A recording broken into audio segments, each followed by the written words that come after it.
Hola, buenas tardes a todos. Como ya sabéis, soy Salvador Molina, soy el presidente del Foro Ecofin y también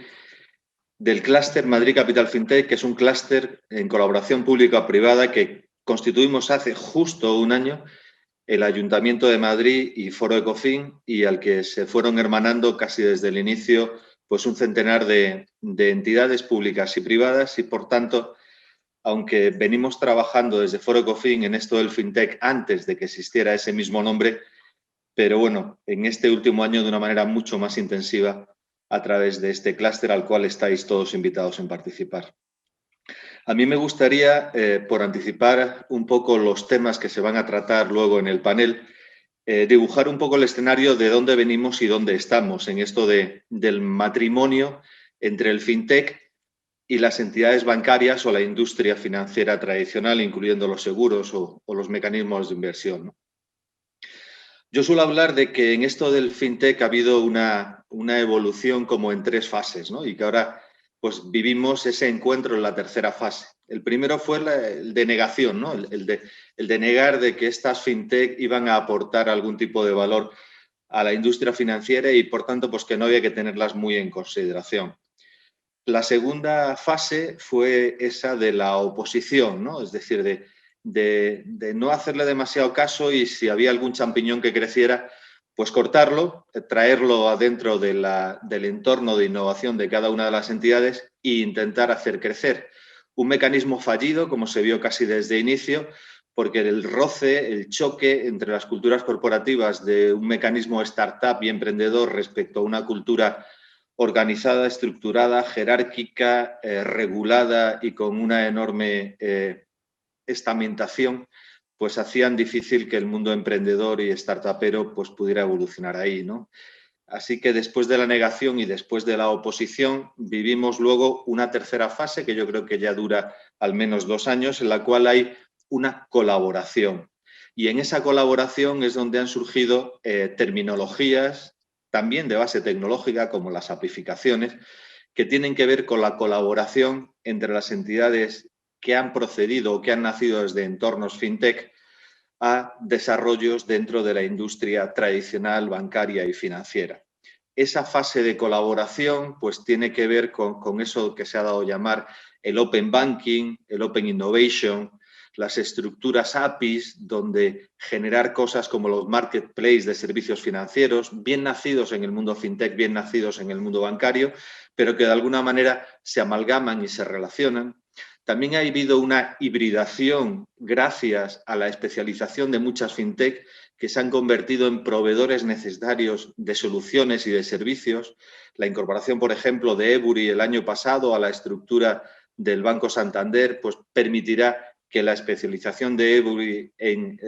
el tema de divisas y operativa internacional para pymes pues sea un servicio de valor añadido a algunos clientes o a algunos mercados donde el Santander no estaba ya posicionado, pero también es verdad que para otro tipo de entidades pues de otro tamaño, como pueden ser Ibercaja, Ebury también es un proveedor que ha dado una solución cuando el mundo CECA ha desaparecido, pues allí han aparecido otros proveedores especializados que le han prestado ese servicio a entidades de tamaño mediano, como puede ser el caso de Ibercaja.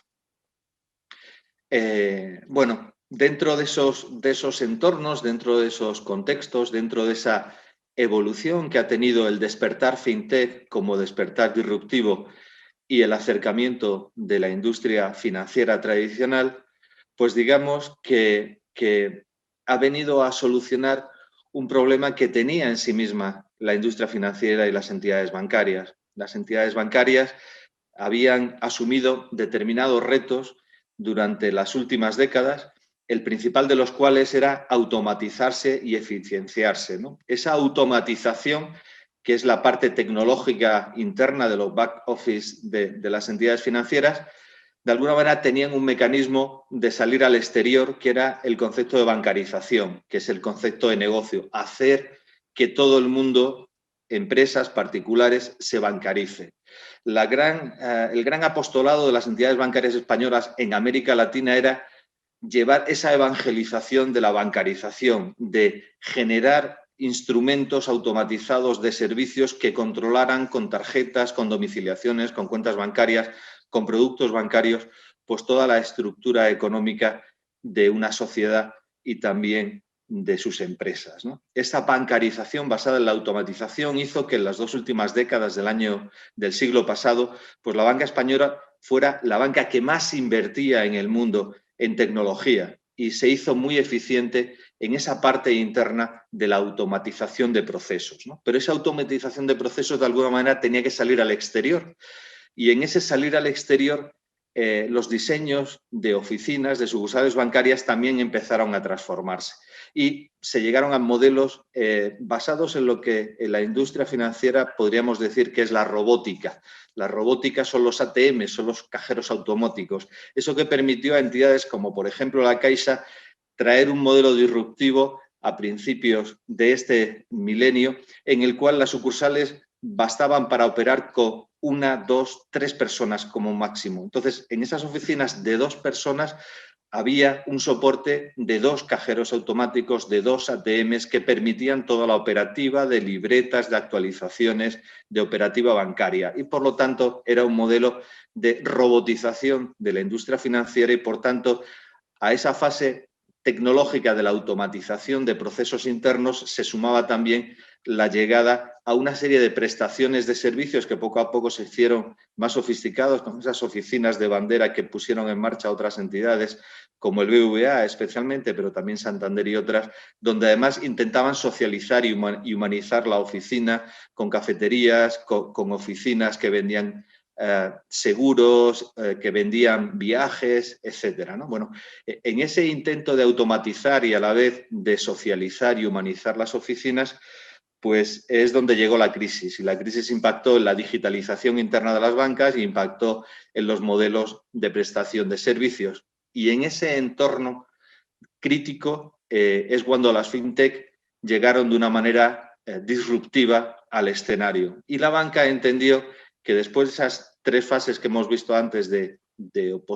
negación, de oposición y de colaboración, pues que las fintech son unas entidades necesarias y sobre todo son necesarias para un reto actual y de futuro que tiene el mundo bancario, que es volver a humanizar los servicios financieros, volver a humanizar sus relaciones con los clientes, volver a tener unos sistemas de relación con los clientes que le permitan volver a recuperar ese feeling, ese branding, esa apetencia de relacionarse y de colaborar con sus entidades financieras y bancarias. ¿Y por qué digo que necesitan recuperar esa relación, ese feeling? Porque lo han perdido. Y lo han perdido básicamente por 2 impactos que han tenido las entidades bancarias. El primer impacto fue reputacional, derivado de la crisis del 2008, de la crisis de confianza, de la crisis de ese exceso de apetito de algunas entidades financieras y que hizo desmoronarse toda la economía mundial. Bueno, pues ese riesgo reputacional vino impactado por esa crisis financiera, pero además en los últimos años las entidades bancarias han sido especialmente antipáticas con sus clientes en sus sucursales. Se les ha empujado, se les ha expulsado, se les han puesto cortapisas para poder operar con ellos en las oficinas. Se les ha dicho váyase al cajero automático, se les han impuesto horarios restringidos para hacer algunas operativas de cobros o de ingresos o de pagos de determinados recibos. Pero también, además, se le ha impuesto una ley de pagos, se le ha puesto una ley del tailón en el cual se le obliga a pagar por todo, a pagar no solo por retirar dinero, sino por imponer, por depositar dinero dentro de la entidad. Es verdad que la situación económica y de los tipos de interés ha hecho que la banca cobre por sus servicios y el cobrar por sus servicios les ha hecho antipáticos a sus clientes. Por lo tanto, la banca busca ahora, a través de las fintech, humanizar su relación con los clientes, que deje de ser antipática porque cobra por sus servicios, porque impone limitaciones para que la gente deje de ir a las sucursales físicas y acuda a la sucursal de su teléfono móvil y, por otra parte, recuperar esa imagen perdida en la crisis financiera que vivimos hace unos años. Bueno,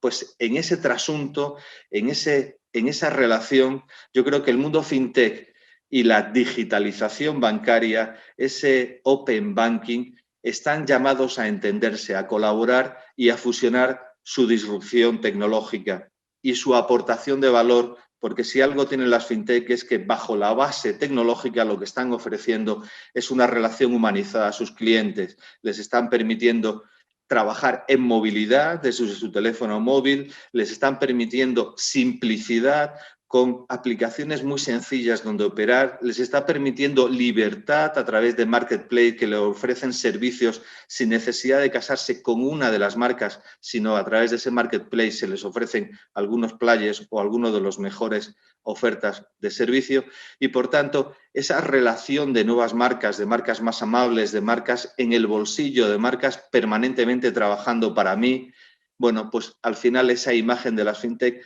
es la que se está fusionando con el open banking, se está fusionando con la industria financiera tradicional y seguramente dentro de unos años dejaremos de hablar de fintech ni como canal, ni como sector, ni siquiera como disrupción. Y hablaremos simplemente de servicios financieros que estarán basados en esas ofertas de movilidad que llevaremos en el bolsillo, en nuestro teléfono móvil y que, bueno, volverán a ser amables, volverán a ser transaccionalmente low cost y fáciles de utilizar y volveremos a tener unas entidades bancarias que de alguna manera hayan recuperado ese terreno perdido del marketing y de la humanización de los servicios financieros. Ese es el reto, esa es la realidad, esto es el camino que hemos recorrido y yo creo que es un camino que será exponencial y acelerado en los próximos meses y años. Seguramente dentro de un trienio estará gran parte de esta revolución terminada. Pero bueno, sobre los vectores de ese cambio, los vectores de las cosas que van a pasar en los próximos meses y años, seguramente los panelistas expertos del mundo bancario y fintech que vienen a continuación, pues les ilustrarán de una manera mucho más eficiente que yo. Pero sirva este mensaje, la banca necesita a las fintech básicamente no solo por tecnología, sino para humanizar la banca.